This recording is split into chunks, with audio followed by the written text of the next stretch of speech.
ஆன்மீக ஒளி வீசும் துர்கா அஸ்ட்ராலஜி தமிழ் சேனலுக்கு உங்களை அன்போடு வரவேற்கிறோம். அனைவருக்கும் வணக்கம். இன்னைக்கு நாம் பேச போகிற விஷயம் பல பேரோட தூக்கத்தை தினமும் கெடுத்துக்கிட்டு இருக்கிற ஒரு மிகப்பெரிய சுமை.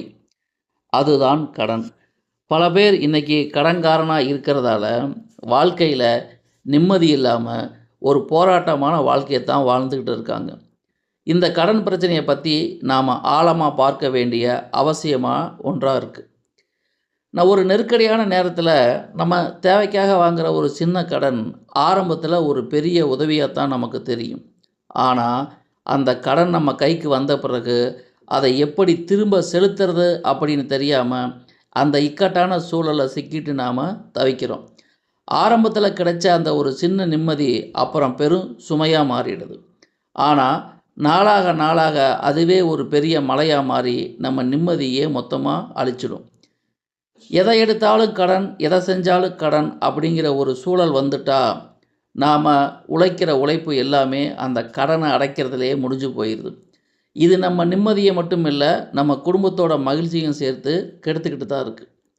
கடன் தீருமா, எப்போ தீரும் அப்படின்னு ஒவ்வொரு நாளும் கலங்கி நிற்கிறவங்களுக்கான தெளிவான ஒரு ஜோதிட பார்வை தான் இந்த பதிவு. ஜோதிடம்ங்கிறது பயமுறுத்துறது இல்லை. உங்கள் ஜாதகத்தில் என்ன சிக்கல் இருக்குது, கிரகங்கள் எப்படி இருக்குது, அதை நாம் எப்படி சரி செய்யலாம் அப்படின்னு ஒரு தெளிவான வழிகாட்டுதலை தர்றது தான் இதோடைய முக்கிய நோக்கம். பொதுவாக நம்ம மரபு சார்ந்த ஜோதிடத்தில் ஒருத்தருக்கு ஏன் கடன் வருதுன்னு 6ஆம் இடமான ருணரோக சத்ருஸ்தானத்தை பார்த்து தெரிஞ்சுக்கலாம். இந்த 6ஆம் இடம் ஒரு ஜாதகத்தில் ரொம்ப முக்கியமான இடம்.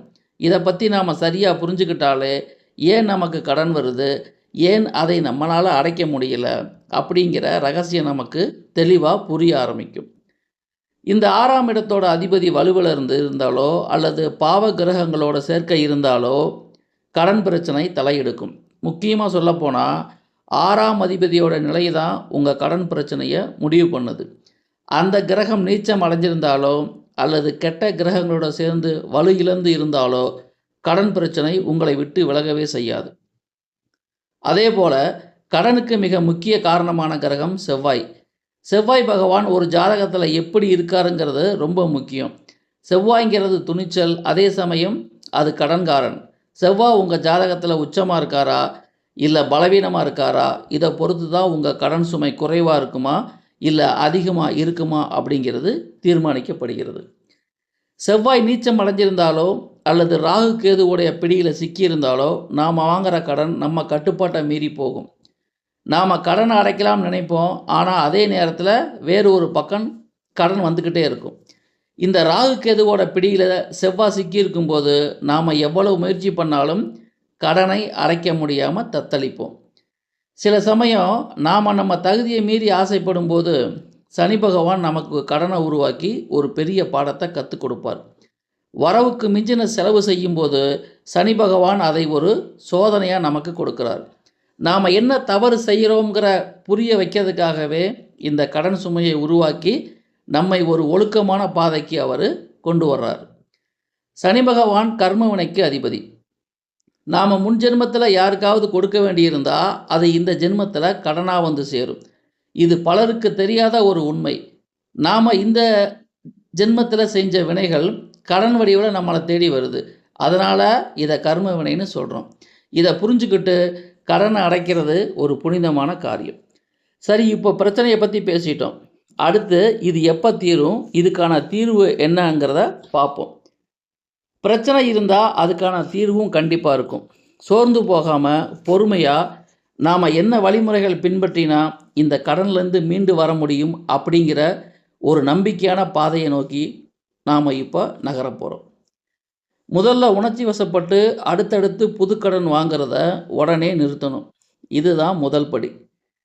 கடன் இருக்கிற நேரத்தில் இன்னும் கொஞ்சம் கடன் வாங்கினா சரி ஆகிடும்னு நினைக்கிறது பெரிய தப்பு. அந்த பழக்கத்தை நீங்கள் நிறுத்தினா மட்டும்தான் நீங்கள் அடுத்த கட்டத்துக்கு நகர முடியும். இதுதான் உங்கள் வாழ்க்கையில் நீங்கள் எடுக்க வேண்டிய மிக முக்கியமான முதல் முடிவு. செவ்வாய்க்கிழமை செவ்வாய் ஹோரையில் கடனோட ஒரு சிறு பகுதியாவது திருப்பி தர பழகுங்க. இது மரபு ரீதியான ஒரு ரகசியம். நீங்கள் எவ்வளோ சின்ன அமௌண்ட்டாக இருந்தாலும் சரி, செவ்வாய்க்கிழமை வரக்கூடிய செவ்வாய் ஹோரையை கணக்கு பண்ணி நீங்கள் யாருக்காவது கொடுக்க வேண்டிய கடனை திருப்பி கொடுங்க. அந்த சின்ன செயல் பெரிய மாற்றத்தை உருவாக்கும். அப்படி செவ்வாய் ஹோரையில் கொடுக்கும்போது அந்த கடன் சீக்கிரமாக அடைபடுவதற்கான வழிகள் தானாகவே திறக்கும். இது ஒரு ஆச்சரியமான விஷயம். செவ்வாய் ஹோரையை தேர்வு செய்யும்போது அந்த வேலையில் ஒரு வெற்றி கிடைக்கும்.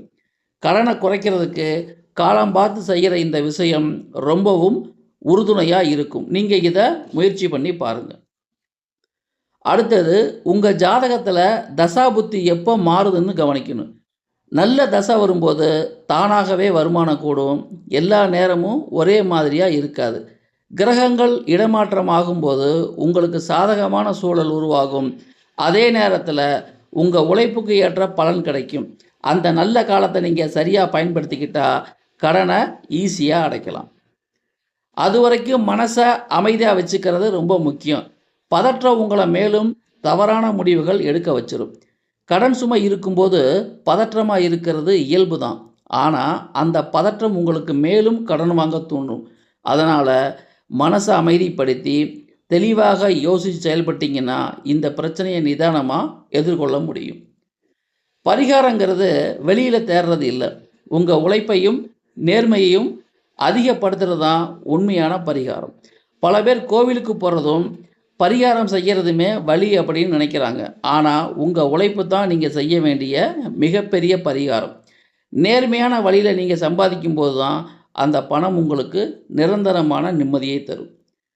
குலதெய்வ வழிபாடு ரொம்ப முக்கியம். எந்த ஒரு கடினமான சூழ்நிலையும் உங்களை காப்பாற்றுறது உங்கள் குலதெய்வம் தான்.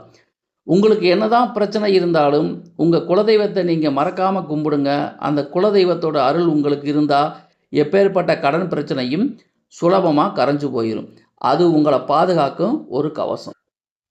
அமாவாசை நாட்களில் முன்னோர்களை நினச்சி நீங்கள் பண்ணுற தர்ப்பணம் உங்கள் குடும்பத்து மேலே இருக்கிற சுமையை நிச்சயம் குறைக்கும். நம்ம முன்னோர்களோட ஆசீர்வாதம் இருந்தால் வாழ்க்கையில் எந்த தடையும் இருக்காது. அமாவாசை அன்னைக்கு அவங்கள நினச்சி நீங்கள் செய்கிற இந்த சின்ன பிரார்த்தனை உங்கள் வாழ்க்கையில் வர்ற கஷ்டங்களை பெரிய அளவில் குறைக்கும். இது ஒரு உன்னதமான வழிபாடு. 6ஆம் இடத்தை சுபகிரகங்கள் பார்க்கும் காலத்தில் உங்களுக்கு எதிர்பாராத இடத்துலேருந்து உதவிகள் கிடைக்கும். உங்கள் ஜாதகத்தை நீங்கள் பாருங்கள்.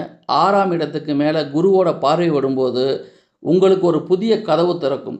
அந்த நேரத்தில் உங்களுக்கு வர்ற அந்த உதவியை நீங்கள் கரெக்டாக பயன்படுத்திட்டீங்கன்னா அந்த வருமானத்தை கடனை அடைக்கிறதுக்காகவே நீங்கள் பயன்படுத்தலாம்.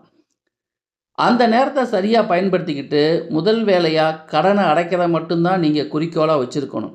பணத்தை பார்த்த உடனே செலவு செய்ய நினைக்காம இது நம்மளோட கடனை அடைக்கிறக்க வாய்ப்புன்னு உணர்ந்து அந்த பணத்தை கடனுக்காகவே ஒதுக்குங்க. இந்த மாதிரி ஒரு திட்டமிடல் இருந்தால் மட்டும்தான் நாம் கடன்லேருந்து சீக்கிரமாக மீண்டு வர முடியும். ஒரு சிலர் ஆடம்பரத்துக்காக கடன் வாங்குறாங்க. அந்த பழக்கத்தை அடியோடு மாற்றிக்கிட்டால் தான் எதிர்காலத்தில் நிம்மதி கிடைக்கும். நிஜமான தேவைக்காக கடன் வாங்கிறது வேறு, ஆடம்பரத்துக்காக கடன் வாங்கிறது வேறு. இந்த ஆடம்பர தேவைகளை குறைச்சிக்கிட்டாலே பாதி கடன் குறைஞ்சி போயிடும். கடன் இல்லாத வாழ்க்கையில் கிடைக்கிறது நிம்மதி ஆடம்பரத்தில் கிடைக்காதுங்கிறத உணர்ந்துக்குங்க. வருமானத்துக்கு ஏற்ற செலவு, இந்த சின்ன சூத்திரத்தை சரியாக புரிஞ்சுக்கிட்டவங்க வாழ்க்கையில் கடன் எப்போவுமே வராது. இதுதான் வாழ்க்கையோட ரகசியம். எவ்வளவு சம்பாதிக்கிறோமோ அதில் கொஞ்சத்தை சேமிச்சுட்டு மீதியை செலவு செய்யணும். இந்த சிம்பிளான விஷயத்தை கடைபிடிச்சா எந்த காலத்திலையும் நீங்கள் கடன்காரராக ஆகவே மாட்டீங்க. இதுதான் நிலையான வெற்றிக்கு வழி. ஜோதிடம்ங்கிறது உங்களை பயமுறுத்துறதுக்கானது இல்லை. வரப்போகிற காலத்தை உணர்ந்து உஷாராக இருக்க வழிகாட்டுற ஒரு தீபம். ஜோதிடத்தை பார்த்து நீங்கள் பயப்பட வேணாம். அது உங்களுக்கு வரப்போகிற பிரச்சனைகளை முன்கூட்டியே சொல்லுது. அதை தெரிஞ்சுக்கிட்டு நீங்கள் கவனமாக இருந்தீங்கன்னா அந்த பாதிப்பில் இருந்து நீங்கள் தப்பிச்சுக்கலாம். ஜோதிடம்ங்கிறது ஒரு வழிகாட்டி மட்டுமே. உங்கள் ஜாதகத்தில் எந்த கிரகம் பலவீனமாக இருக்கோ அந்த கிரகத்துக்குரிய தானங்களை யாருக்கும் தெரியாமல் செய்யுங்க. ஏதோ ஒரு கிரகம் உங்களை பிரச்சனைக்குள்ளே தள்ளுதுன்னு உங்களுக்கு தோணுச்சுன்னா அந்த கிரகத்துக்குரிய தானத்தை நீங்கள் அமைதியாக செய்யுங்க. அந்த தானம் உங்களுக்கு பல நன்மைகளை தரும். விளம்பரத்துக்காக இல்லாமல் மனப்பூர்வமாக நீங்கள் செய்கிற அந்த உதவி நிச்சயமாக பலன் தரும். விளம்பரத்துக்காக பண்ணுற எந்த பரிகாரமும் பலன் தராது. உண்மையான உள்ளத்தோட அமைதியாக பண்ணுற பிரார்த்தனைக்கே சக்தி அதிகம். கோவிலுக்கு போய் ரொம்ப ஆர்ப்பாட்டமாக பண்ணுறதுல அர்த்தம் இல்லை. நீங்கள் வீட்டிலேயே இருந்து அமைதியாக உங்கள் இஷ்ட தெய்வத்தை நினச்சி பிரார்த்தனை செய்யுங்க. அந்த பிரார்த்தனைக்கு இருக்கிற சக்தி உலகத்தில் வேறு எதுலேயும் இல்லைங்கிறத நீங்கள் உணருவீங்க. கடன் ஒருத்தரை எவ்வளவு கீழே தள்ளினாலும் நம்பிக்கையை மட்டும் விட்டுறாதீங்க. காலச்சக்கரம் எப்பவும் சுழன்றுக்கிட்டே தான் இருக்கும். இப்போ இருக்கிற நிலைமை நாளைக்கு இருக்காது. அதனால் கடன் சுமை இருக்குன்னு நம்பிக்கையை விட்டுறாதீங்க. காலம் மாறும்போது எல்லாமே சரியாகும். பொறுமையாக இருங்க, நம்பிக்கையோடு செயல்படுங்க. கண்டிப்பாக ஒரு விடியல் உங்களுக்காக வரும். இன்று கடன்காரனாக இருக்கிறவன் தன்னோட கடின உழைப்பாலையும் இறை நம்பிக்கையாலையும் நாளைக்கு மற்றவங்களுக்கு உதவி செய்கிற நிலைமைக்கு கண்டிப்பாக வருவான். இது உறுதி. இன்றைக்கி கஷ்டப்படுறவங்க தான் நாளைக்கு பெரிய மனிதராக வர்றாங்க. அந்த போராட்டம் தான் உங்களை செதுக்கும். அந்த போராட்டத்தில் நீங்கள் ஜெயிச்சிங்கன்னா நாளைக்கு நீங்கள் பல பேருக்கு உதவி செய்கிற நிலைக்கு உயர்வீங்க. இருட்டுக்கு அப்புறம் வெளிச்சம் வருவது எப்படி இயற்கையோ அதே போல் இந்த கடன் துன்பமும் ஒரு நாள் உங்களை விட்டு விலகும். இது இயற்கையோட நியதி. எதையுமே நிரந்தரம் கிடையாது. இந்த கஷ்டமும் ஒரு நாள் முடிவுக்கு வந்தே தீரும். அந்த நாளை நோக்கி நீங்கள் நம்பிக்கையோடு உழைங்க. கண்டிப்பாக ஒரு பெரிய வெளிச்சம் உங்கள் வாழ்க்கையில் வர்றதை நீங்கள் கண்ணால் பார்ப்பீங்க.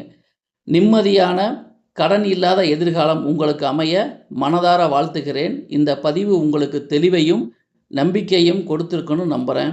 இந்த வீடியோ உங்களுக்கு பிடிச்சிருந்தா மற்றவங்களுக்கும் பகிருங்க. தொடர்ந்து நம்ம சேனலோட இணைந்திருங்கள். மீண்டும் ஒரு நல்ல சிந்தனையோடு சந்திக்கலாம். நன்றி, வணக்கம். வணக்கம். துர்கா அஸ்ட்ராலஜி தமிழுக்கு உங்களை வரவேற்கிறேன். தினமும் துல்லியமான ராசி பலன்களை தெரிந்து கொள்ள இப்போதே சப்ஸ்கிரைப் செய்யுங்கள். நன்றி.